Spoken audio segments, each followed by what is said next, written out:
Anne Romanoff. Cette semaine vont être décernés les prix Nobel et je crois que Léa Landau, les prix Nobel, ça vous énerve. Mais oui, ça m'énerve. Ça risque pas de vous arriver en même temps. Et voilà, c'est pour ça. Voilà, déjà parce que c'est vrai, j'en ai jamais eu, moi, Anne. Et puis les prix Nobel, ça me rappelle la rentrée des classes. Chaque année, début octobre, c'est médecine le lundi, physique le mardi, chimie le mercredi, littérature le jeudi. Alors, faut pas s'étonner que quelqu'un ait dit, mais foutez-moi la paix, qui est donc devenu le prix du vendredi. Et puis, avant de vouloir remporter un prix Nobel, j'aimerais bien savoir ce qu'on y gagne au juste, quoi. Est-ce que c'est comme la Légion d'honneur, on t'accroche une vieille broche sur ton veston dans le style breloque de tes grands-parents, qui jure avec ta tenue et qui fait mal parce que celui qui te l'accroche, il sourit pour la photo, donc une fois sur deux, il te la plante dans le thorax. Et toi, tu dois sourire aussi et faire semblant d'être content. Alors heureusement, là, le prix Nobel, c'est pas ça. Figurez-vous que chaque année, le lauréat du prix Nobel se voit remettre un diplôme. Enfin, ils appellent ça diplôme, mais en réalité, c'est une œuvre d'art créée par des artistes norvégiens et suédois. Voilà, tout ça pour ça, quoi. Tu te casses la tête à obtenir un prix Nobel et tu repars avec un meuble Ikea. Et ce n'est pas tout. Moi, j'arrive au dernier lot et là, je suis sûre qu'il y en a plus d'un qui vont se dire « Oh là là, plutôt que de jouer au loto, je ferais bien d'aller choper un prix Nobel, moi. » Parce que chaque lauréat repart avec 8 millions de couronnes suédoises, c'est-à-dire l'équivalent de 830 000 €. Oh, pas mal. En fait, c'est pas le prix Nobel qu'on devrait l'appeler, c'est le juste prix Nobel. Quand t'es lauréat, c'est comme si tu gagnais directement la vitrine.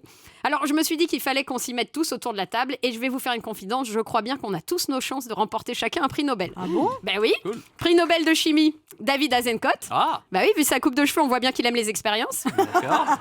Okay. Prix Nobel de physique, Willy Rovelli. Ah. Oui, de physique. Je sais de quoi je parle, je l'ai vu torse nu.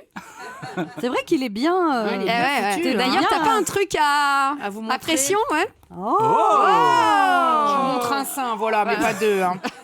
Prix Nobel de littérature, évidemment, Anne Romanoff. Voilà, ce qui paraît évident quand on lit ses chroniques dans le JDD. Et surtout parce que j'ai pas envie de me faire virer. Voilà. Alors, en revanche, ça n'a pas l'air d'être si simple, Anne, parce que les femmes lauréates, déjà, sont très, très, très peu nombreuses. Et pourtant, côté littérature, on est quand même meilleurs que les hommes. Il suffit de voir les textos de rupture qu'ils nous envoient. Crois-moi, tu mérites mieux. Quelle finesse, quelle recherche, quelle profondeur d'esprit. Et ça remporte des prix Nobel, tout ça. Oui. Enfin bon, le plus prestigieux, le prix Nobel de la paix. J'ai bien l'impression qu'il ne reste plus que moi. Surtout que je vais bien finir par vous la foutre, la paix, dans pas longtemps. Non, sérieusement, qui, après Nelson Mandela, Jimmy Carter, Mère Teresa ou encore Barack Obama, obtiendra cette année le prix Nobel de la paix ? Vous savez qui sont les pressentis ? La chancelière allemande Angela Merkel, le pape François ou encore, et attention, ce n'est pas une blague, le Kim candidat Kardashian. à la Maison Blanche, Donald Trump. C'est pas loin. Si. Pour un prix chargé de récompenser des personnes qui ont rendu de grands services à l'humanité, Trump a ses chances. Il prouve depuis des mois qu'on peut aller très loin avec une coupe de cheveux ubuesque, d'où le grand message de paix, le ridicule ne tue pas, Ou alors moi. Voilà, en tout cas, on verra. Réponse ce vendredi matin à 11h. Et pour l'année prochaine, s'il suffit de rendre un grand service à l'humanité, je suis sûre que si Hollande ne se présentait pas en 2017, c'est lui qui aura le prix Nobel de la paix 2017. Et puis, petite dédicace quand même à Alfred Nobel qui a inventé tous ces prix, dont celui de la paix. Pour l'inventeur de la dynamite, déjà, ça prouve que le mec avait de l'humour.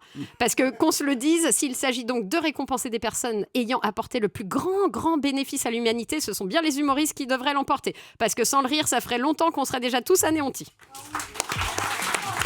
Merci Léa Landau.